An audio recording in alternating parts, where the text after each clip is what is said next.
On their 10th wedding anniversary, she expected gratitude, celebration, and the life they'd built together. Instead, he stood before 42 witnesses and stripped away her dignity with recordings of her darkest moments, turning their milestone into a spectacle of shame. The guests watched in stunned silence. She didn't flinch. She simply rose from her seat and disappeared through the velvet curtains, returning moments later with a small, pristine white box tied in black ribbon. The room held its breath. His hands trembled as he tore through the wrapping. And in that instant, the ground beneath his empire began to crack. What he discovered inside didn't just silence the room. It shattered the carefully constructed lie of their entire marriage. Because that night wasn't the end of her story. It was the beginning of his reckoning. Before we dive into what happened, I want to ask you something. If someone you trusted destroyed you publicly, but you had proof of their crimes, would you expose them or walk away quietly? Drop your answer in the comments. I read every single one. May the truth always find its way to the surface. May justice never sleep when the innocent suffer. And may your courage be greater than your fear when the moment demands it. If this story moves you, show some love with that like button. If you believe broken people can become warriors, type strength in the comments below. Some women crumble when their foundations shatter. Others discover that ruins make excellent weapons. The private dining room of Carmichael's on the Bay glowed with amber light, all polished marble, and floor-to-ceiling windows overlooking Tampa's waterfront. 42 guests filled the space with champagne-soaked conversation, celebrating what everyone believed was a love story worth envying. Sloane Delaney Voigt stood near the head table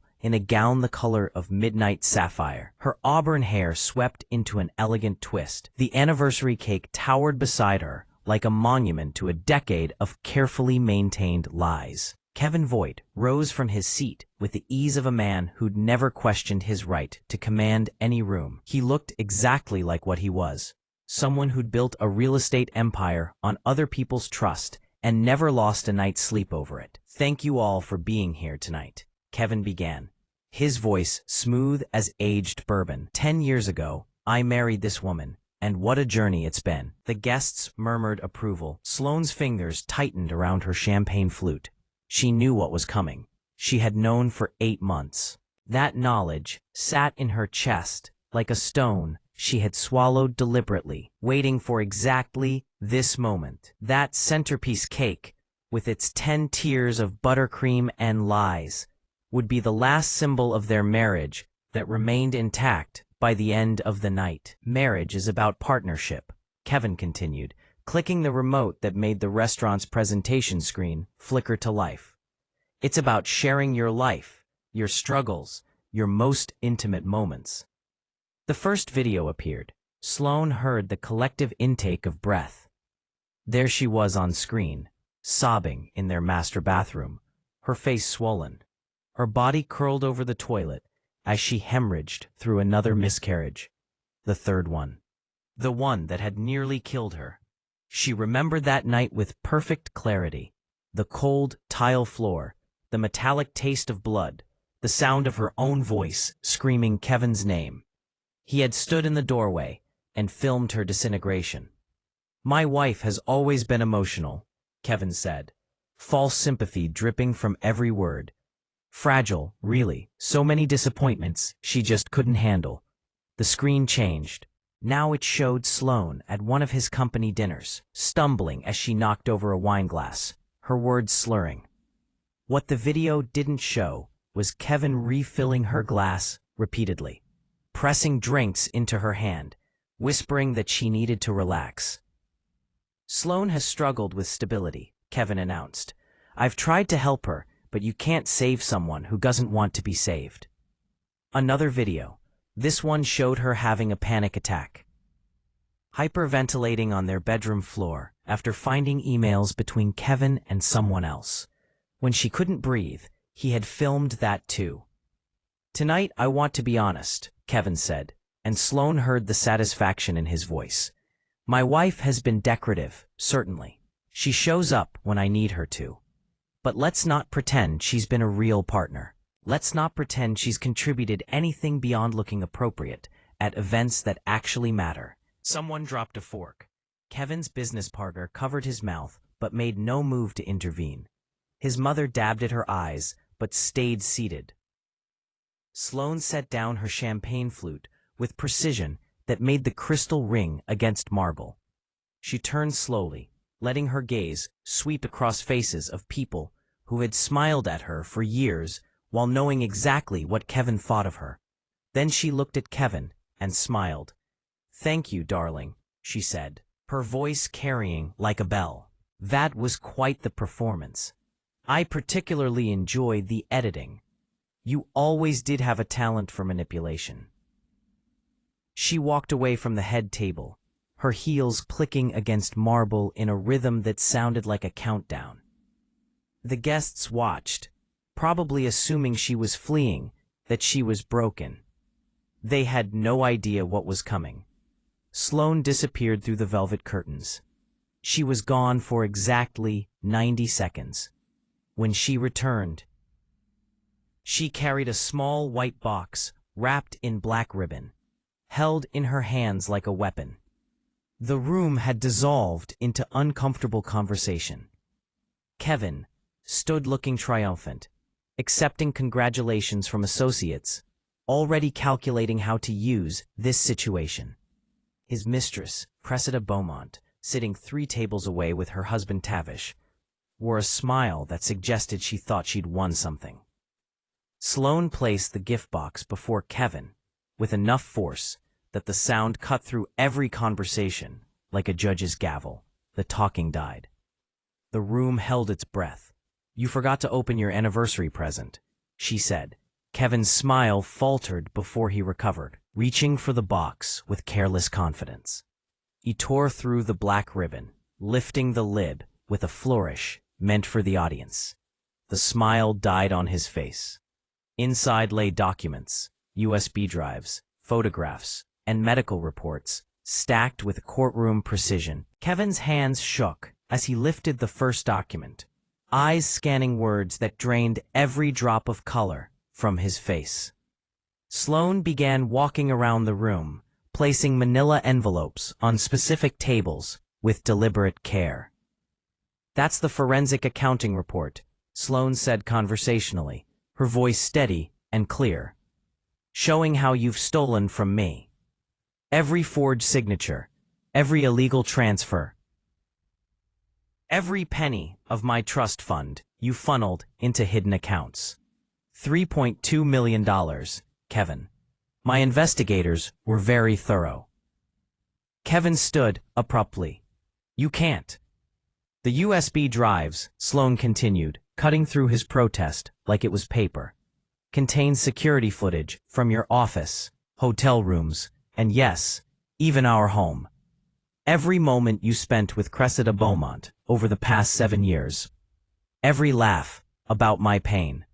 Every moment you thought you were clever enough to destroy me without consequences." She pulled out a photograph and held it up. Kevin and Cressida tangled together in bed, in the bed Sloane had paid for. Several guests gasped. Cressida's face went white. Her husband Tavish stood so quickly, his chair fell backward. "But this," Sloane said, pulling out a medical report with hands that didn't shake even slightly, "this is my favorite. Your fertility analysis from 10 years ago, Kevin. The one that confirms you're sterile. You got a vasectomy at 24, which means you always knew you could never give me children." The room erupted, but Sloane's voice cut through the chaos like a blade. "You made me believe my body was broken. You put me through 6 years of treatments that destroyed my health while knowing the entire time that you were the problem. You let me blame myself for every miscarriage, every failed attempt, every shattered hope. You filmed my grief and called it weakness when you engineered my suffering. Here's what I need you to understand. This wasn't just about revenge. This was about justice." Kevin's face went from pale to purple. "You vindictive." "I'm not finished," Sloane said, and something in her tone stopped him cold. She pulled out the final document, holding it up so everyone could see the official seal. "This is the police report I filed this morning. Fraud, forgery, embezzlement, conspiracy, and emotional abuse. The detectives are very interested in your business dealings, Kevin, especially the ones involving Tavish's money." Tavish Beaumont stepped forward, his face twisted with betrayal. "What is she talking about?" Sloane turned to him with something close to pity. "Kevin's been embezzling from your joint ventures for 3 years, Tavish. I have all the records. He was planning to frame you for it next quarter." The room dissolved into chaos. Police sirens wailed outside Carmichael's on the bay before Kevin could formulate a response. The sound cut through the chaos like a knife through silk. 2 Tampa PD detectives entered the private dining room with the kind of calm authority that suggested they'd been briefing on this case for weeks. Behind them came 4 uniformed officers. Kevin Voight? Detective Morrison held up her badge. "You are under arrest for fraud, embezzlement, forgery, and conspiracy to commit financial crimes." Kevin's face went from purple to ashen. "This is insane. You can't just—" "We can, and we are." Detective Morrison pulled out handcuffs. "You have the right to remain silent. Anything you say can and will be used against you in a court of law." Kevin looked around wildly, searching for an ally, someone who would intervene. His eyes landed on his attorney, Lawrence Pembroke, who sat frozen at table 6 with a napkin still tucked into his collar. "Lawrence, do something." The attorney stood slowly, adjusting his glasses. "Kevin, I strongly advise you to stop talking immediately." Cressida Beaumont, Detective Morrison's partner, Detective Hayes, stepped toward table 3. "You're also under arrest as an accomplice to fraud and conspiracy." Cressida had been trying to edge toward the exit. Now she froze, her face crumbling. "I didn't know anything about—" "Save it for your lawyer," Hayes said, producing a second pair of handcuffs. "We have recordings that say otherwise." Tavish Beaumont stood there, watching his wife get arrested, his expression cycling through shock, rage, and something that looked almost like relief. He turned to Sloane. "You knew about the business fraud." "For 8 months," Sloane said quietly. "I hired investigators after I found suspicious transfers from your shared accounts. Kevin's been stealing from you since 2022. I have documentation of everything. My attorney will send it to you tomorrow." Tavish's jaw clenched. "Why didn't you tell me sooner?" "Because I needed to be certain. Because I needed irrefutable proof. And because—" Sloane paused, choosing her words carefully. "I needed Kevin to feel safe enough to destroy me publicly. I needed him to believe he'd won so completely that he wouldn't see this coming." Kevin was being led toward the exit in handcuffs, but he turned back, his face twisted with hatred. "You think you've won? You think this is over?" Sloane met his gaze without flinching. "No, Kevin. I know it's over. The question is whether you're smart enough to realize it yet." The detectives led both Kevin and Cressida out through the restaurant's main entrance, where news cameras had already gathered. Someone had tipped off the media. Sloane suspected it was Detective Morrison, who had seemed particularly disgusted by Kevin's videos. The remaining guests sat in stunned silence. Kevin's mother, Vivian Voight, stood on shaking legs. "How could you do this to my son?" Her voice broke. "At his anniversary party?" Sloane turned to face her mother-in-law with eyes that held no sympathy. "Did you watch those videos, Vivian? Did you see what your son did to me?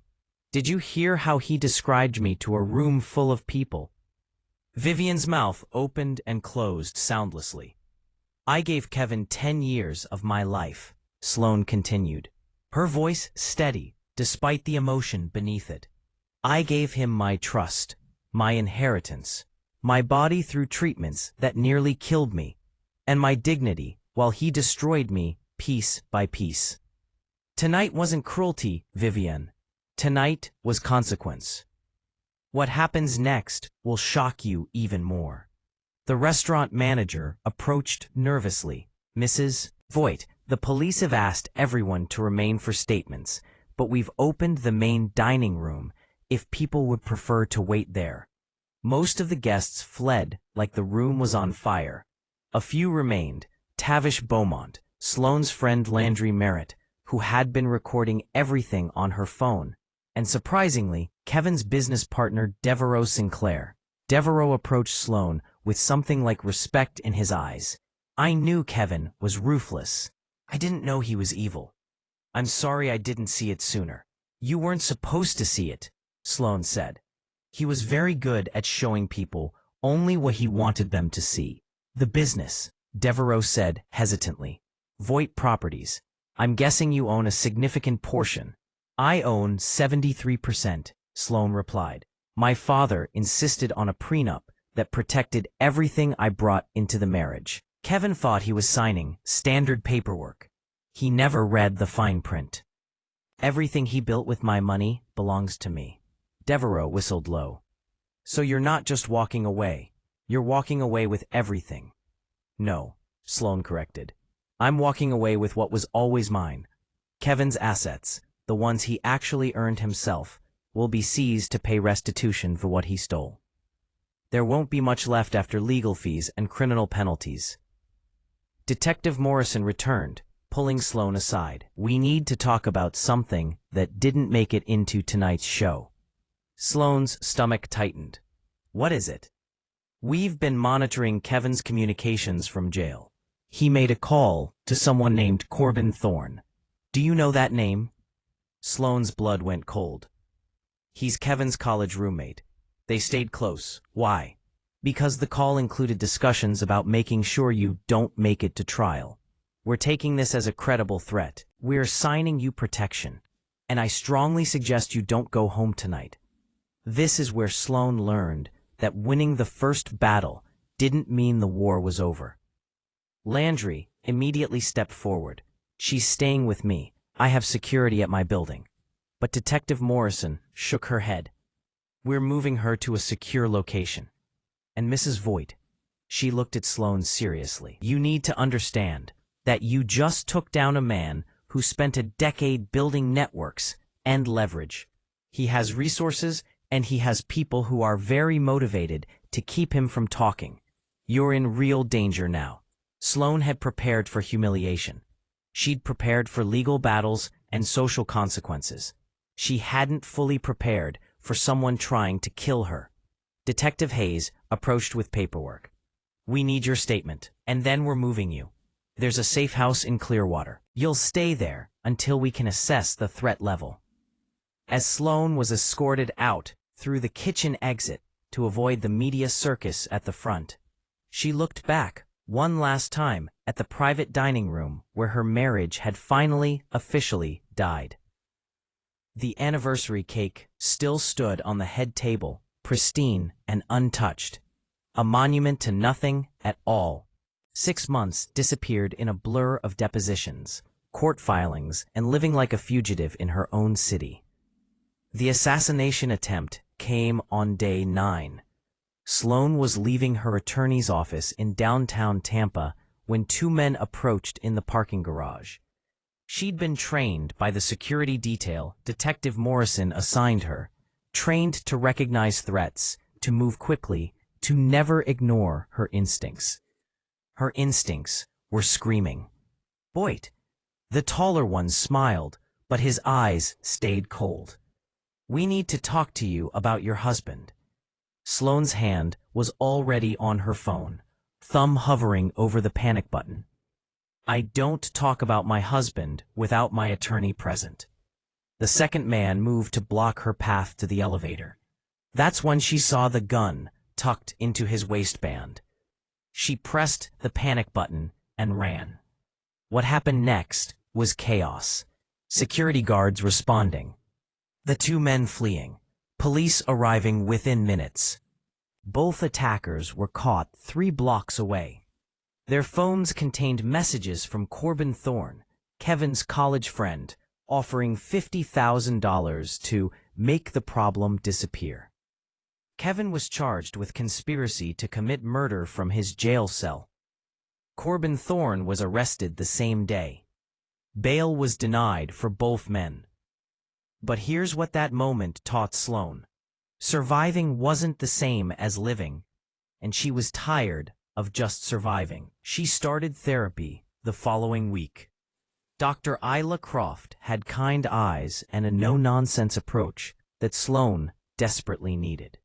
"You've spent 10 years being gaslit," Dr. Croft said during their first session. "Your perception of reality was systematically dismantled. Rebuilding that takes time." "I don't have time," Sloane replied. "The trial starts in 4 months. I need to be strong enough to face him." "You are strong enough. You've always been strong enough. What you need is to recognize that strength isn't the same as having no feelings. You're allowed to be angry.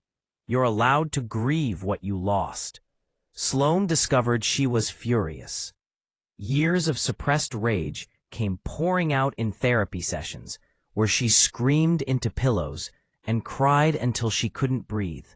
She grieved the children she'd never have, the decade she'd lost, the woman she might have been if Kevin hadn't spent years convincing her she was worthless. But something else happened during those months, something unexpected. She started to heal. Would you be able to forgive yourself for staying so long? Drop your thoughts in the comments. The trial began in March, exactly 6 months and 12 days after the anniversary party. The courthouse buzzed with media attention. Kevin's case had become national news. The millionaire real estate developer, who publicly humiliated his wife, only to be destroyed by her in return. Sloane wore a navy suit and minimal makeup. She looked nothing like the woman in the sapphire gown. She looked harder now, sharper. Kevin sat at the defense table in an orange jumpsuit, his hair greasy, his face gaunt. Prison had not been kind to him. Their eyes met across the courtroom, and Sloane felt nothing. No fear, no hatred, just cold, absolute certainty that she'd done the right thing. The prosecution called her to the stand on day 3.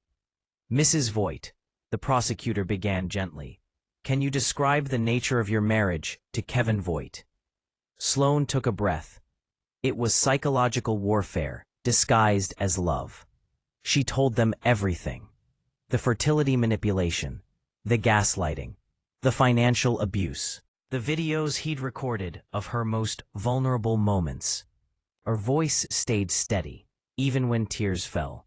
She wasn't ashamed of crying anymore. Tears weren't weakness. They were proof she'd survived something that should have destroyed her.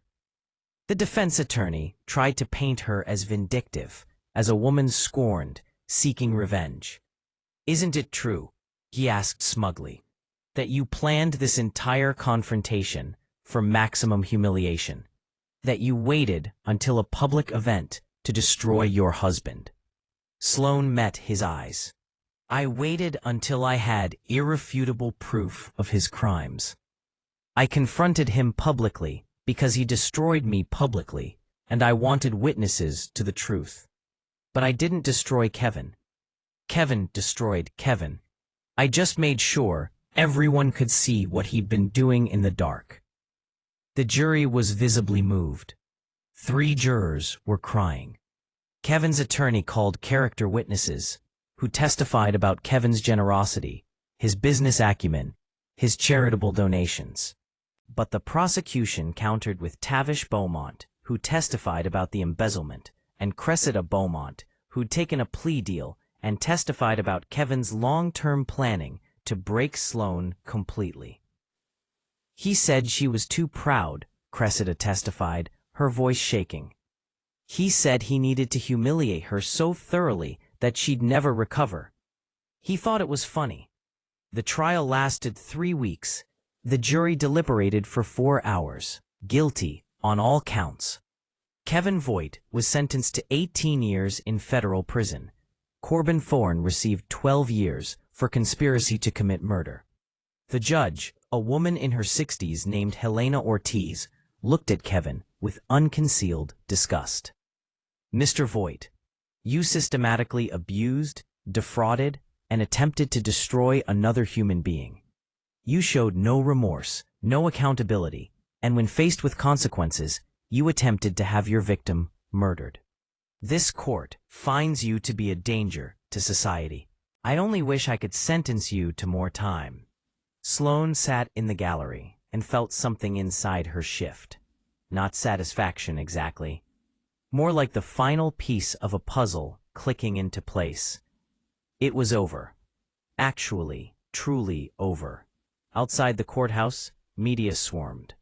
Sloane's attorney, Magdalene Worth, gave a brief statement while Sloane stood silently beside her. She didn't need to say anything. Her presence was statement enough. But there was one person waiting at the edge of the crowd who caught her attention. A man in his 40s, dark hair, quiet eyes, wearing an FBI jacket. Special Agent Callahan Mercer had been investigating Kevin's broader financial network. He'd testified during the trial about the extent of Kevin's crimes beyond what Sloane had discovered. "Mrs. Voigt," he said as the crowd dispersed. "Do you have a minute?" They walked to a quiet corner of the courthouse steps. "There's something you should know," Callahan said. "Kevin's network was bigger than we thought. We've identified 7 other victims. Women he targeted, manipulated, and financially destroyed. You weren't the first, but you were the first one strong enough to fight back." Sloane felt her chest tighten. 7 others? We're building cases now. But they need help. Legal help, financial help, someone who understands what they went through. He paused. "I thought you might want to know." Something sparked in Sloane's chest. Not rage this time. Purpose. "Tell me their names," she said. 1 year after the anniversary party that changed everything, Sloane Delaney stood in the living room of a house that finally felt like home. Not the sprawling estate she'd shared with Kevin, with its cold marble and colder memories. This was a cottage in Safety Harbor, overlooking the water, with windows that let in actual sunlight and rooms small enough to feel like shelter instead of isolation. She'd sold everything connected to Kevin. The mansion, the cars, even her wedding ring, which she donated to a charity auction for domestic violence survivors. The prenup her father insisted on had protected her inheritance, and the court had ordered Kevin to pay back every stolen dollar, plus damages. She had more money than she needed and a freedom she'd forgotten existed. But money and freedom weren't enough. Not anymore. The 7 women Callahan had told her about became 8, then 12, then 17, as more victims found the courage to come forward. Each one had a story that mirrored Sloane's in horrifying ways. The love bombing, the gradual isolation, the systematic destruction of self-worth, the financial manipulation. Kevin had been operating the same playbook for 15 years. Sloane met with each woman personally. She paid for their legal representation, their therapy, their security when exes made threats. She listened to their stories without judgment and told them what she wished someone had told her years ago. It wasn't your fault. You're not crazy. You deserved better. 6 months after the trial, she established the Delaney Foundation for Financial Abuse Survivors.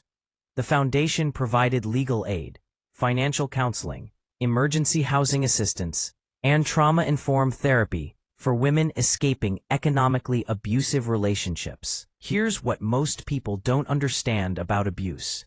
It's not always physical. Sometimes it's a man stealing your inheritance while convincing you you're too stupid to manage money. Sometimes it's being forced into fertility treatments that destroy your body while he knows they'll never work. Sometimes it's being filmed at your lowest moments so he can use your pain as entertainment. The foundation's launch event was held at her new home. 30 women attended, survivors she'd helped over the past year, attorneys who donated their time, counselors who specialized in financial abuse. The atmosphere was completely different from that anniversary party. This room held genuine warmth, real laughter, honest connection. Landry Merritt raised a glass to Sloane, who turned her worst nightmare into someone else's lifeline. The women applauded, and Sloane felt emotion tighten her throat. She stood to speak, her hands only slightly shaking. "A year ago, I thought my life was over," she began. "I thought Kevin had taken everything from me, my dignity, my future, my sense of self. But here's what I learned. He never had the power to take those things. I gave them away because I believed his lies about who I was." She looked around the room at faces that understood. Every woman in this room knows what it's like to be told you're the problem, that you're too emotional, too unstable, too difficult, that if you'd just be better, quieter, smaller, everything would be fine. We believed those lies because the alternative, accepting that someone we loved was systematically destroying us, was too painful. Several women were crying now. So was Sloane. But we survived. We got out. And now we have a choice about what we do with that survival. We can let it define us as victims, or we can use it as fuel to help others escape. She raised her glass. "I choose fuel. I choose purpose. I choose to make sure Kevin's cruelty wasn't for nothing." The room erupted in applause. After the event, Sloane found Callahan Mercer on her back porch, looking out at the water. He'd become a constant presence over the past months, first as an investigator, then as an advisor to the foundation, and gradually as something more. "You did good today," he said as she joined him. "I had good help." She meant it. Callahan had connected her with victims, provided evidence for their cases, and spent countless hours helping build the foundation's legal framework. He'd also been patient with her healing process, never pushing for more than friendship until she was ready. "There's something I need to tell you," Callahan said, his voice serious. Sloane's stomach clenched. "What is it?" she asked. "Kevin had a stroke in prison 2 weeks ago. He's paralyzed on his left side, can't speak clearly. The doctors say he'll survive, but he'll need constant medical care for the rest of his sentence." Sloane waited for the satisfaction to come, the sense of justice. Instead, she felt nothing at all. "Okay," she said simply. Callahan studied her face. "That's it? Just okay? What do you want me to say? That I'm glad he's suffering? That I wish he died?" Sloane shook her head. "Kevin doesn't get any more of my energy, not my hatred, not my satisfaction, not even my pity. He's serving his sentence. That's enough. This is what real healing looks like. Not revenge, not bitterness, just the quiet certainty that you've moved on." "I'm proud of you," Callahan said softly.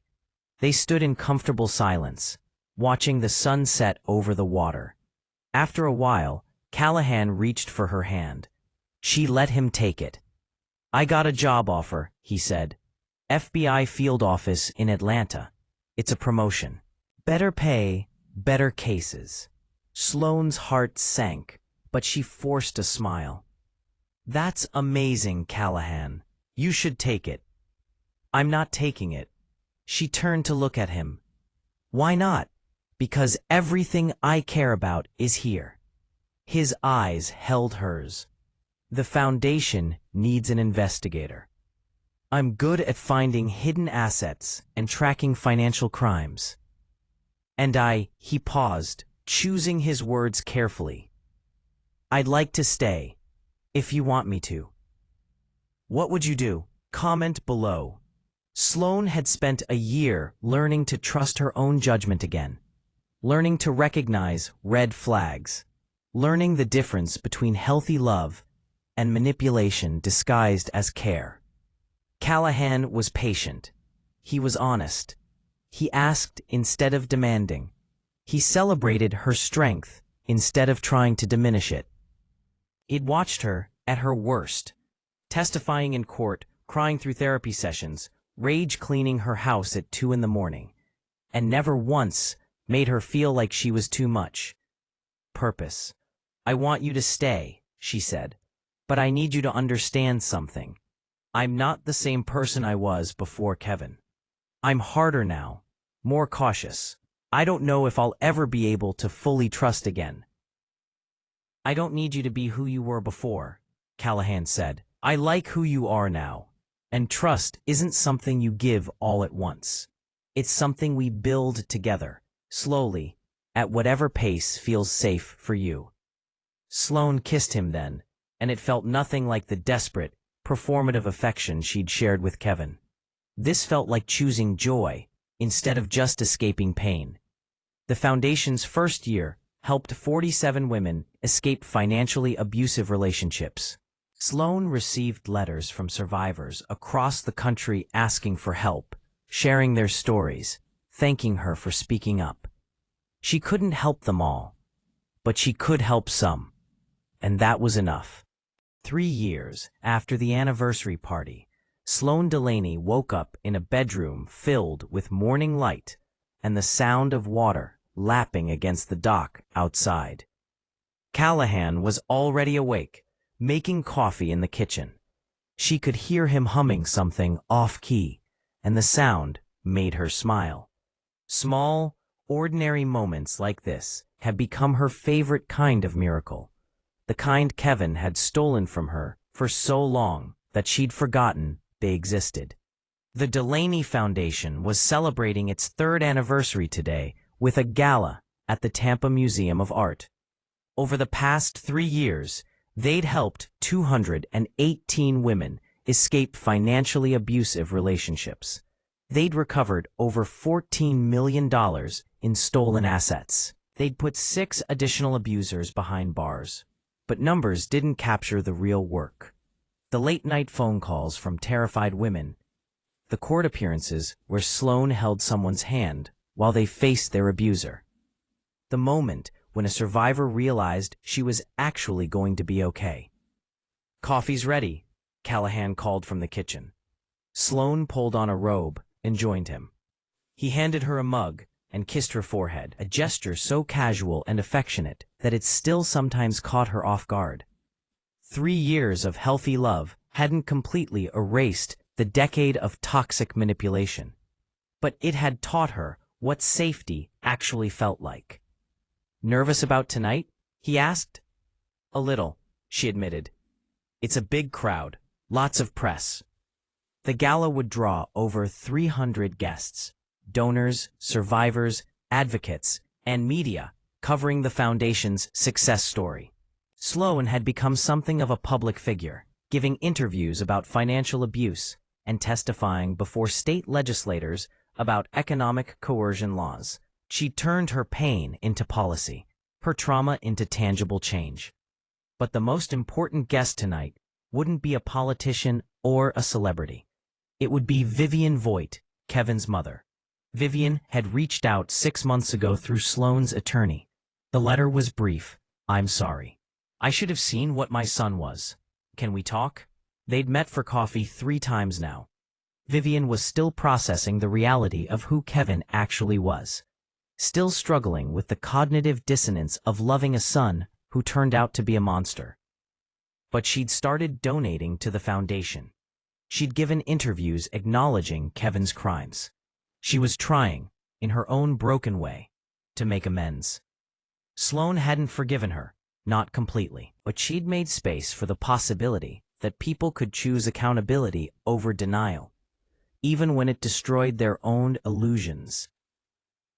"I got an email from the prison," Callahan said carefully. "Kevin's asking to see you." Sloane's hand tightened around her coffee mug. "What does he want?" Kevin had never done anything that wasn't calculated.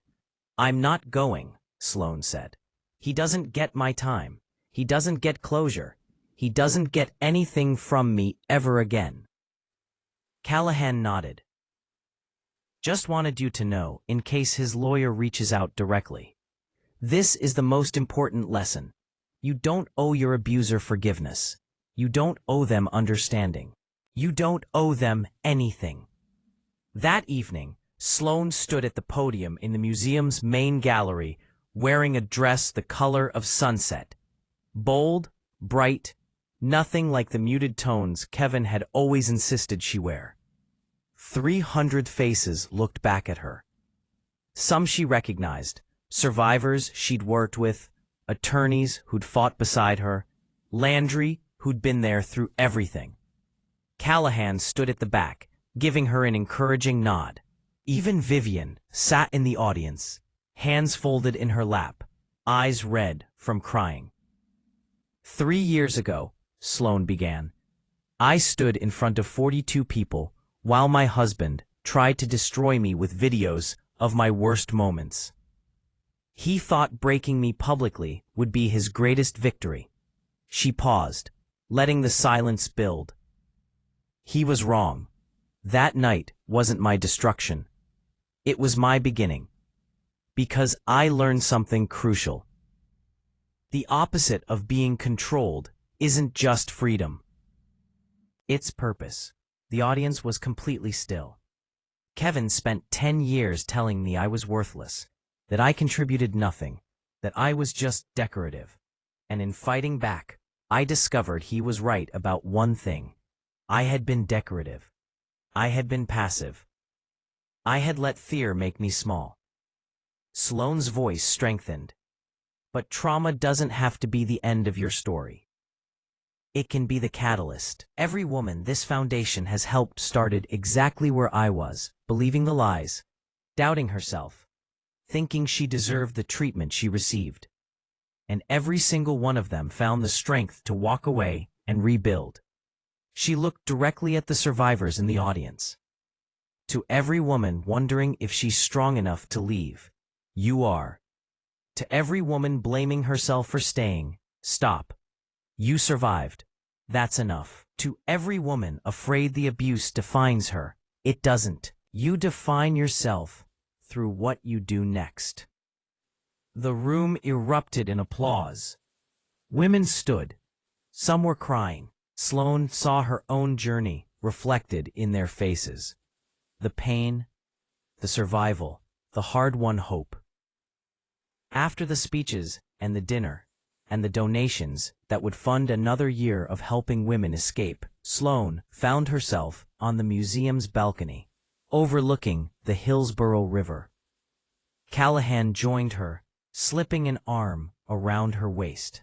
You were incredible tonight, he said. I meant every word. She leaned into him. 3 years ago, I thought my life was over. I thought Kevin had taken everything. But he actually gave me something. What's that? Proof that I'm stronger than I ever knew. That I can take the worst thing that ever happened to me and transform it into something that helps other people survive their worst things. Callahan pulled a small box from his jacket pocket. Sloane's breath caught.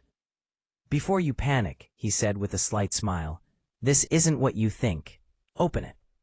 Inside was a key on a simple silver chain. What is this? The foundation's buying the building next door. We're expanding, adding more counselors, more legal staff, more resources. That's the key to your office. The one with your name on the door. Executive Director, Delaney Foundation. Sloane felt tears prick her eyes. Callahan, you built this, Sloane. You turned your pain into power. You deserve to see your name on something that matters. She kissed him, and it felt like promise, like future, like joy that existed independent of past suffering. What's the lesson here? Drop your thoughts below. And for the first time since her wedding day, Sloane thought as she looked out over the city lights of Tampa. I'm exactly where I'm supposed to be. Not because she'd destroyed her enemy, not because she'd gotten revenge, but because she'd chosen to build something beautiful from the ruins of what tried to destroy her. Kevin was alive, paralyzed, imprisoned, powerless. His empire was gone. His name was synonymous with abuse. He would spend the next 15 years in a prison medical facility, a shell of the man who'd once commanded every room he entered. And Sloane? She was free. Actually, genuinely free. She had purpose. She had love that didn't hurt. She had proof that survival could transform into something that looked remarkably like victory. The war was over. She had won. Not through violence or vengeance, but through the simple, revolutionary act of refusing to let her abuser write the ending to her story. If this story moved you, hit that like button. If you believe in second chapters and new beginnings, type RISE in the comments. And if you or someone you know needs help escaping financial abuse, the resources are in the description below. You're not alone. You're stronger than you know. And your story doesn't end with what they did to you. It begins with what you do next. Remember, broken things can have the sharpest edges, but they can also be reshaped into something entirely new.